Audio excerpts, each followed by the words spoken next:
Good morning, class 6. Dear students, welcome in your computer online class.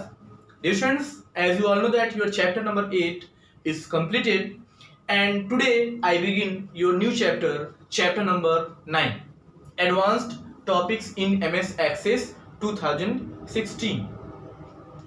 Dear students, जैसा कि आप जानते हो कि अभी आपने प्रीवियस चैप्टर में भी MS Access को यानी पढ़ा, यानी इंट्रोडक्शन टू MS Access आपने पढ़ा, यानी बेसिक चीजें आपने उसमें देखी कि क्या क्या चीजें हो सकती हैं। और अब हम लोग इस चैप्टर में फिर से हम लोग MS Access पढ़ेंगे, लेकिन अब हम लोग इसमें कुछ जो एक्स्ट्रा टॉपिक्स हैं, एडवांस्ड टॉपिक्स हैं, उसके बारे में हम लोग यहाँ पे पढ़ेंगे, यानी चैप्टर 9 में।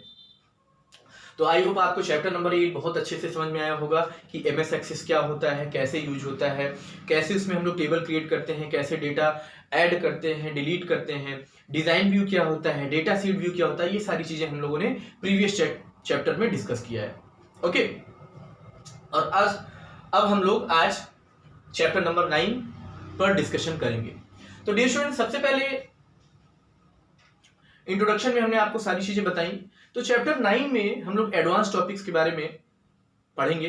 तो सबसे पहला जो टॉपिक है वो है प्राइमरी की। जैसा कि प्राइमरी की को चैप्टर 8 में भी हमने आपको बताया था कि प्राइमरी की क्या होता है। तो एक बार हम लोग इसको फिर से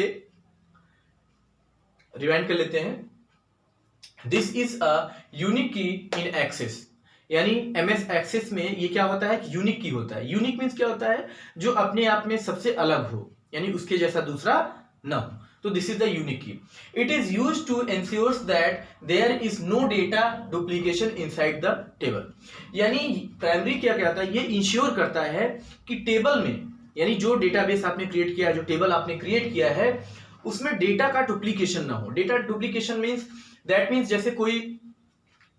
जैसे सीरियल नंबर 1 है, तो ये सीरियल नंबर 1 पूरे टेबल में सिर्फ एक बार आएगा, दोबारा 1 नहीं आ सकता है। यानी सीरियल नंबर 1 दूसरा नहीं हो सकता है, यानी सीरियल नंबर 1। या सपोज दैट किसी की आईडी नंबर 1354 है, तो ये आईडी जब अगर जनरेट हो गया तो दोबारा से किसी की आईडी 1354 नहीं होगा, चाहे वो एक अंक ही चेंज होगा, लेकिन चेंज होगा। तो this is the responsibility of primary की। ओके, तो प्राइमरी की हम लोग इसीलिए वहां पे डिफाइन करते हैं, और ये हर एक डेटा के लिए उसका एक सीरियल नंबर जनरेट कर देता है, जिससे कि डेटा डुप्लीकेशन ना हो पाए, दोबारा से सेम डेटा एक्सेप्ट ना हो सके। तो ये प्राइमरी की का वर्क होता है। नेक्स्ट आपका टॉपिक है क्रिएटिंग क्वेरी। तो डियर स्टूडेंट्स, क्वेरी क्या होता है, सबसे पहले हम लोग ये जानेंगे। तो क्वेरी जो होते हैं वो सिंपल कमांड्स होते हैं। Queries are simple command. Queries are made on tables and the result of a query is also displayed in the form of a table। यानी क्वेरी जो होते हैं वो टेबल्स में बनाए जाते हैं, और क्वेरी का जो रिजल्ट आता है वो भी टेबल के ही फॉर्म में शो होता है। तो different queries provide and different ways to retrieve specific information from the database. यानी जो क्वेरी होते हैं वो क्या प्रोवाइड करते हैं, क्वेरी एक इजी वे है, यानी किसी भी डेटाबेस से डेटा को रिट्राइव करना है, डेटा को निकालना। जैसे सपोज दैट क्या होता है, सिंपल लैंग्वेज में, जैसे आपने डेटाबेस क्रिएट किया, अब उसमें 1000 स्टूडेंट्स का रिकॉर्ड है, लेकिन आप चाहते हो कि हमें सीरियल नंबर 3 से लेकर के सीरियल नंबर 10 तक के डेटाबेस चाहिए, या सीरियल नंबर 300 से लेकर के सीरियल नंबर 400 तक का डेटा चाहिए, सपोज दैट। तो अगर आप डेटाबेस को स्क्रॉल करोगे तो बहुत टाइम लगेगा, है ना, 1 by 1 आप देखोगे।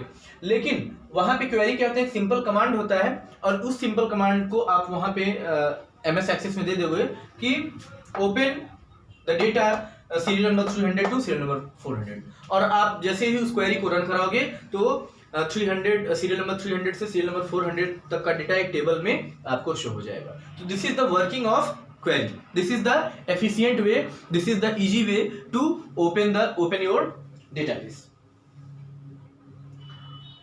They are like simple questions. Access allows you to create 4 types of queries. यानी एक सिंपल क्वेश्चंस की तरह होते हैं, और MS Access में 4 टाइप्स की क्वेरीज होती हैं। कौन कौन सी होती है, सेलेक्ट क्वेरी होती है, update query, cross tab query and append query. तो ये 4 क्वेरीज होती हैं। आइए अब हम लोग इन चारों क्वेरीज को जानेंगे कि इन क्वेरीज का क्या वर्क होता है। डियर स्टूडेंट्स, देन अब हम लोग टाइप्स ऑफ क्वेरीज पर आएंगे। तो टाइप्स ऑफ क्वेरीज में जैसा कि अभी हमने इसके पहले बताया कि there are 4 types of queries. तो सबसे पहले आपका है सेलेक्ट क्वेरी। पहला जो टाइप है उसका क्या नाम है? Select query. तो सेलेक्ट क्वेरी का क्या वर्क होता है, यहाँ पे आप देख सकते हो, it is used to retrieve the records from the database according to the specified criteria. It displays the search records in the data sheet view. That means it sense ये क्या है, it is used to retrieve the records from the database. यानी ये select query जो है ये use में आता है डेटाबेस से डेटास को रिट्राइव करने के लिए, ओपन करने के लिए, जो भी किसके बेस पे, यानी स्पेसिफाइड क्राइटेरिया, यानी जो आपकी क्राइटेरिया होगी, जैसा कि अभी हमने आपको बताया कि जो आप स्पेसिफाई करेंगे कि सीरियल नंबर 300 से 400 तक का हमें डेटा चाहिए, तो वो डेटा वो टेबल के फॉर्म में रिट्राइव करके ओपन करके आपको शो कर देगा।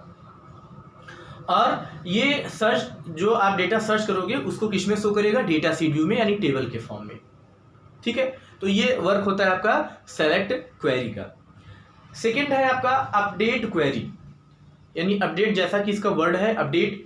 तो अपडेट मीन्स क्या होता है? किसी चीज को अपडेट करना, चेंज करना।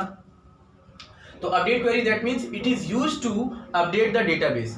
तो अपडेट क्वेरी का वर्क होता है, अगर डेटाबेस को आप अपडेट करना चाहते हो, सपोज दैट कि आपने कोई डेटा बनाया, डेटाबेस आपने बनाया और उस डेटाबेस में आपने एंट्री किया, बाद में आपने जब देखा कि नहीं, आपको लगा कि इसमें कुछ चेंज करना चाहिए, तो अगर आपको चेंज करना है यानी अपडेट करना है, तो उस समय आप क्या करोगे? उस समय आप इस अपडेट क्वेरी का यूज करेंगे और उसमें जो भी अकॉर्डिंग टू द नीड जो भी चेंजेस करना चाहते हैं वो आप चेंजेस कर सकते हैं। तो ये वर्क होता है आपका अपडेट क्वेरी का। ओके, थर्ड आपका है क्रॉस टैब क्वेरी। तो क्रॉस टैब क्वेरी क्या होता है?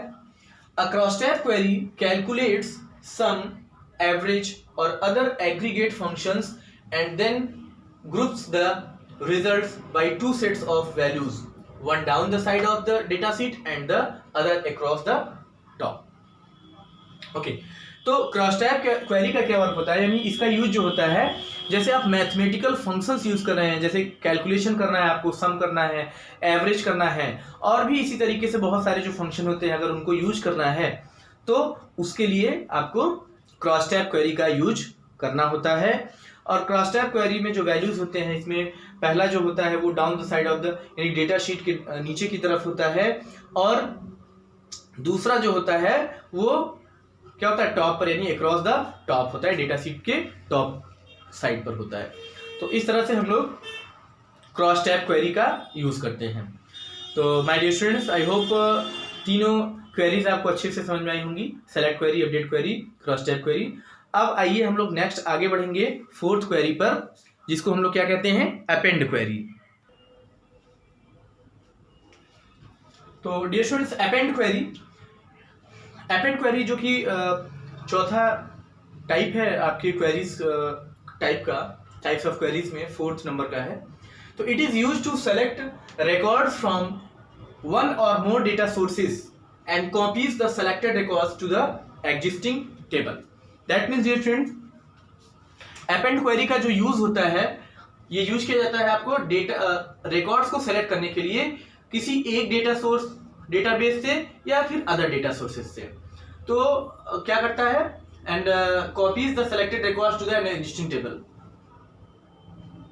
तो किसी एक डेटाबेस या अनदर डेटाबेस से ये डेटा को सेलेक्ट करता है और उसको कॉपी करता है, किसमें? एग्जिस्टिंग टेबल में, जो आप टेबल एग्जिस्ट है उसमें वो क्या करता है? उसको कॉपी कर देता है सेलेक्ट करने के बाद। तो ये अपेंड क्वेरी का यूज होता है।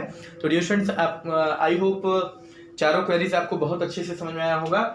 तो आज की क्लास में जो टॉपिक्स हम लोगों ने कवर किया उसमें आपने MS एक्सेस के बारे में जाना, प्राइमरी की क्या होता है, क्रिएटिंग क्वेरी यानी क्वेरीज क्या होते हैं, क्वेरी के टाइप्स क्या होते हैं, इसके बारे में हमने बताया।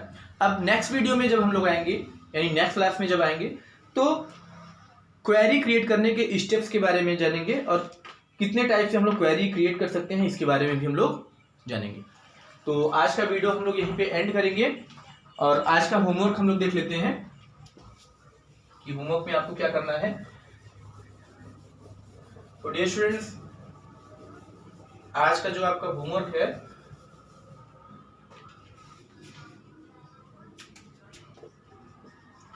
पहला क्वेश्चन उसमें होगा क्वेश्चन ऑन डिफाइन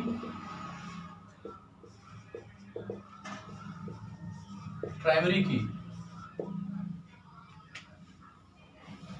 ठीक है,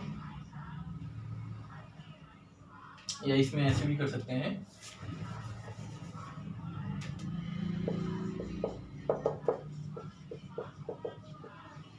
डिफाइन द टर्म प्राइमरी। तो ये पहला क्वेश्चन हो जाएगा। Question 2, what is the use of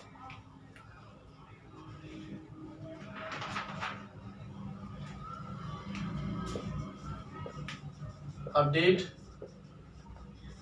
query। Question 3, what is the use of append query। Okay, तो ये क्वेश्चन आप सॉल्व करेंगे और सॉल्व करके आप अपने ग्रुप में सेंड करेंगे, ठीक है। तो डियर स्टूडेंट्स, आज का वीडियो हम लोग यहाँ पे एंड करेंगे। आई होप जितने भी टॉपिक्स हमने आपको एक्सप्लेन किए आपको बहुत अच्छे से समझ में आया होगा और आपने क्लास को एंजॉय किया होगा। तो इसी के साथ आज का वीडियो हम लोग एंड करते हैं। Okay, stay home, stay safe, thank you class.